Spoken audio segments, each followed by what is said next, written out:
Tombe la neige, tu ne viendras pas ce soir.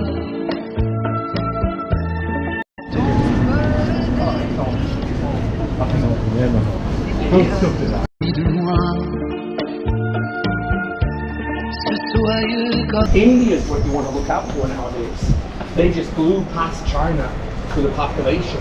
It's not everyone's cup of tea, but there's certain things that are really useful. Do you remember when we were at Saint Sernin and I was pointing out that the architectural styles that blended together, but you still saw the top one was the square kind of diamonds?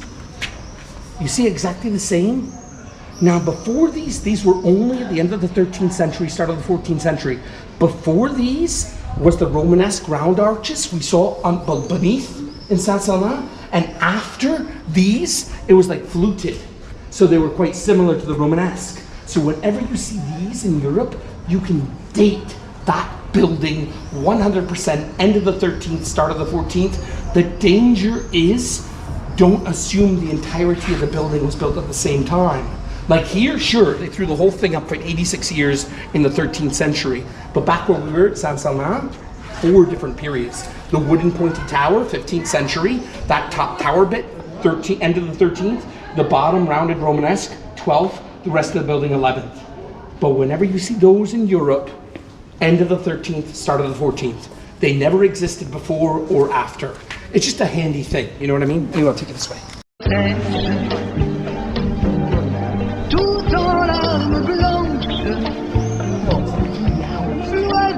And it's my fault. I used to do a 2-hour tour. I just like telling my stories. 3 hours is good. You say that now, give it a couple of hours. Wide naming standards. Convents were for nuns. Monasteries were for monks. Okay? There were never any nuns in this place. Trust me. Why do they call it a convent? I don't know. They shouldn't. Informed opinion that I'm very sure of. End of the 13th century, start of the 14th century, this was the most evil place on planet Earth. It's not because a lot of bad things happened here. Some did, but not as much as other. This was the first school for the Inquisition. What you understand as the Spanish Inquisition is an umbrella term that covers 3 periods. First 200 years, Papal Inquisition.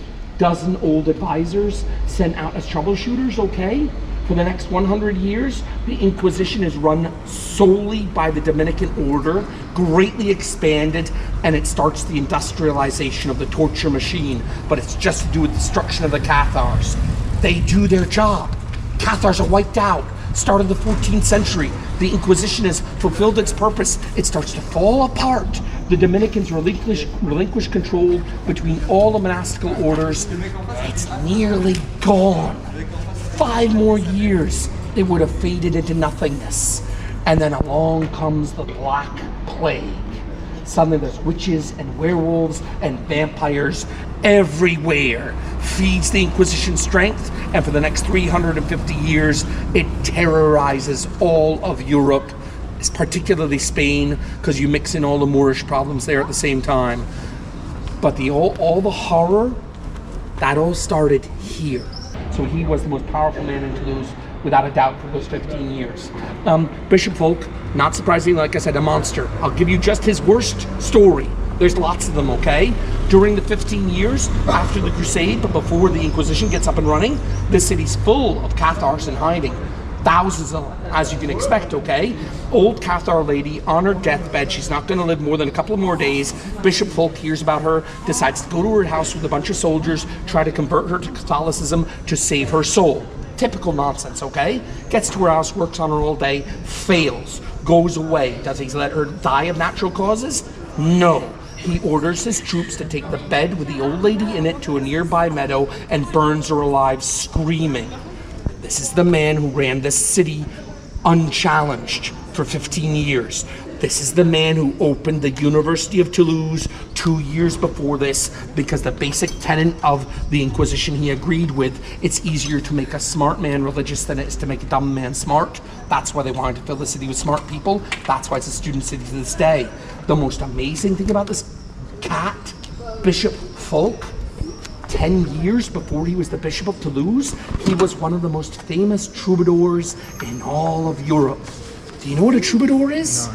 You seen The Witcher? Yeah. Throw a coin to your Witcher. Monty Python's Quest for the Holy Grail. Sir Robin ran from the dragon. The guy in Asterix and Obelix, he plays his harp, they throw him in a bush. Time out. If you don't know what troubadours are musical performers and theatrical performers.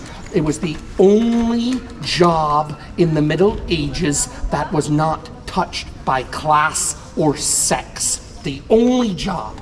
You could be a troubadour and be a peasant, you could be a troubadour and be a noble, you could be a troubadour and be a man or a woman, you could have a mixed group of troubadours that were a mixture of all four of those things.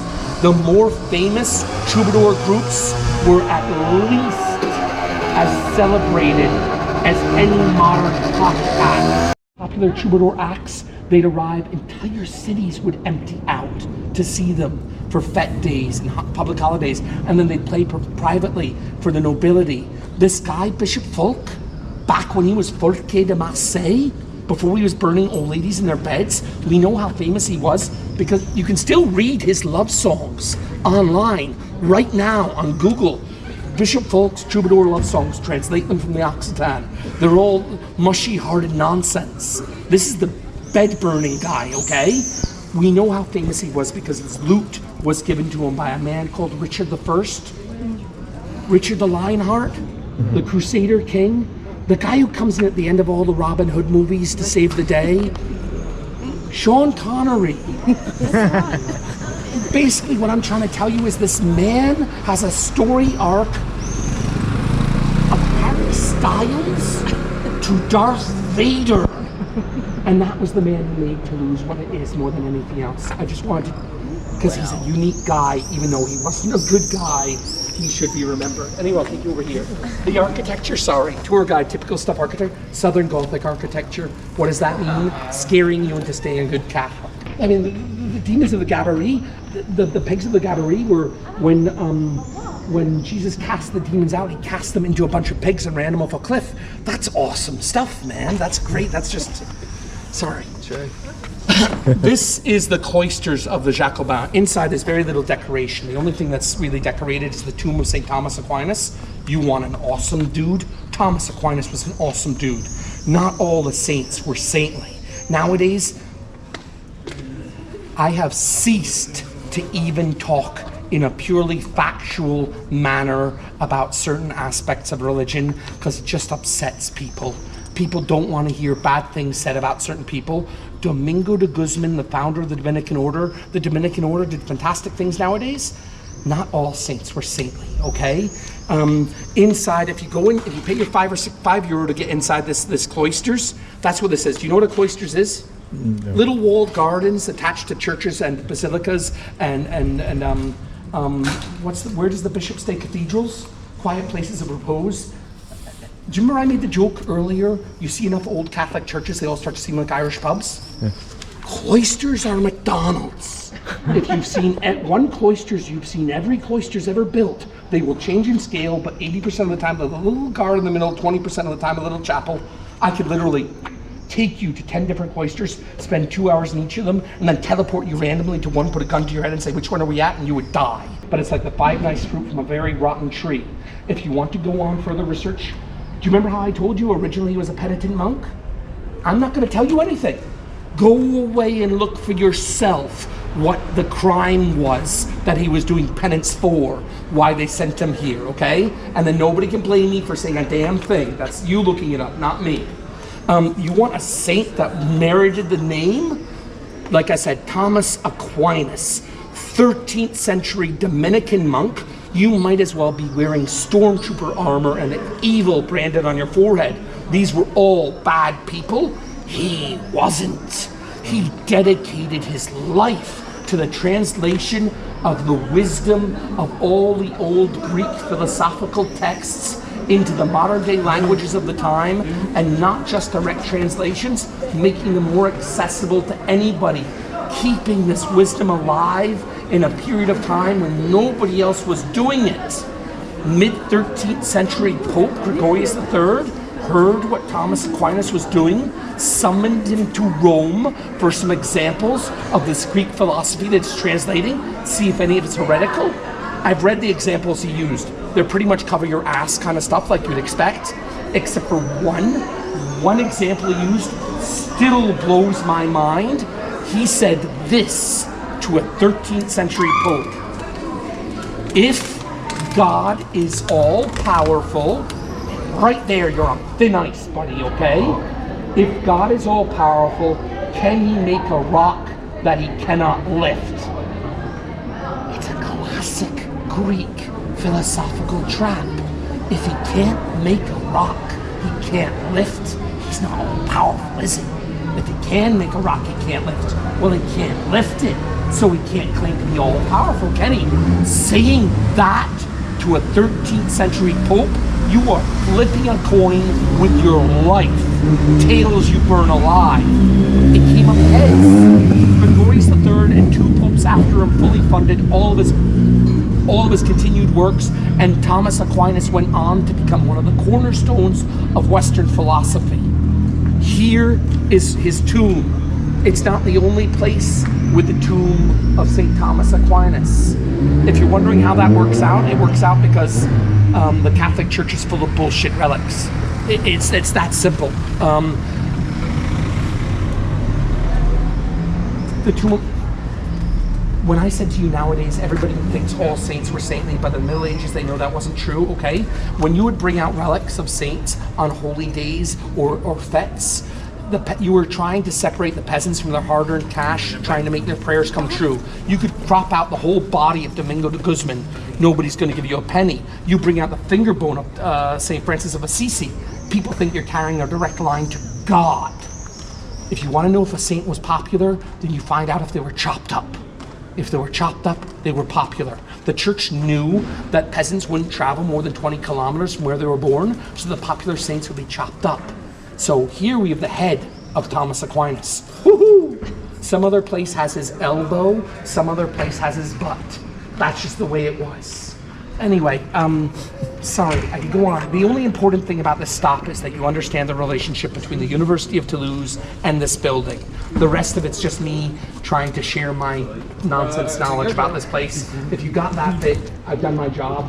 I'll stop talking about this place. I'll take you to the river. If any of you want to know anything more about Domingo de Guzman, feel free to ask me. It's not my fault answering questions, but I'll take you to the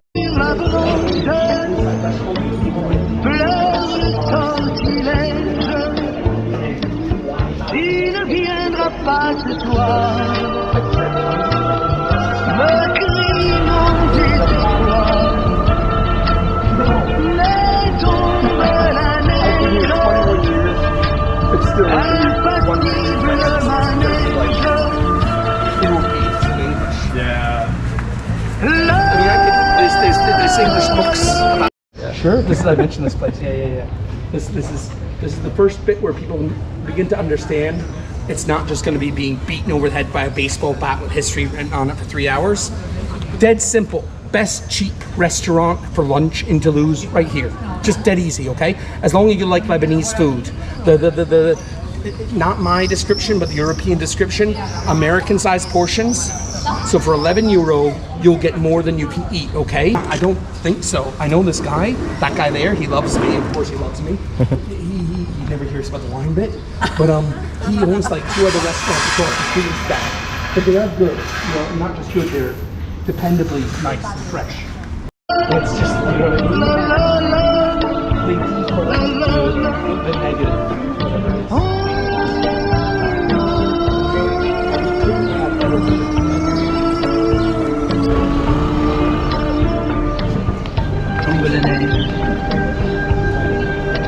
Everything in the 15th century that was north of Spain and Italy that wasn't a church or a castle was this, okay? All constructions that weren't a church or a castle north of Spain and Italy.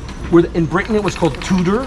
In France and Belgium it was called Colombage. In Germany, Fachwerk. Thank you.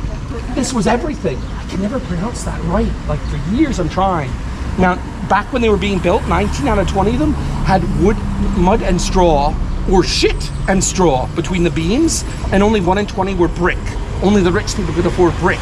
The ones that are left now, 500 years later, the ratio is completely inversed. 19 out of 20 that you see now are brick between the beams. I guarantee you underneath the plaster that's brick, and only 1 in 20 are the mud and straw. And there's 2 reasons for the inversal of this ratio. 1, brick just lasts better than mud and straw for 500 years, but the real reason is every city, go home, open up a map of Europe, pick a city at random, north of Spain and Italy, open up the Wikipedia page.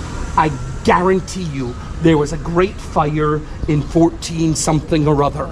Every city in Europe pretty much burned to the ground or had a great fire in the 15th century because of this. Because when you build buildings out of straw and wood, what do you want?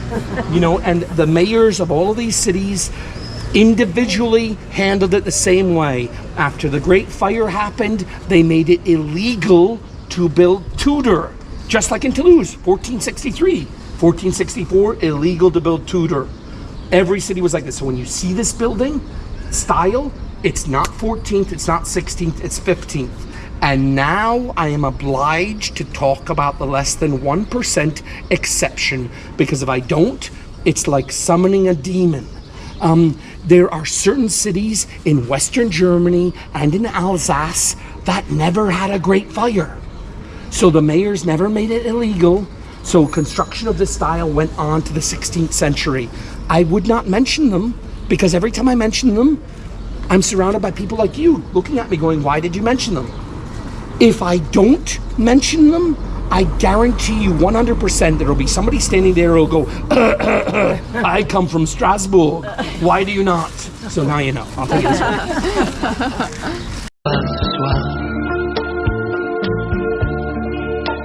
Tombe neige.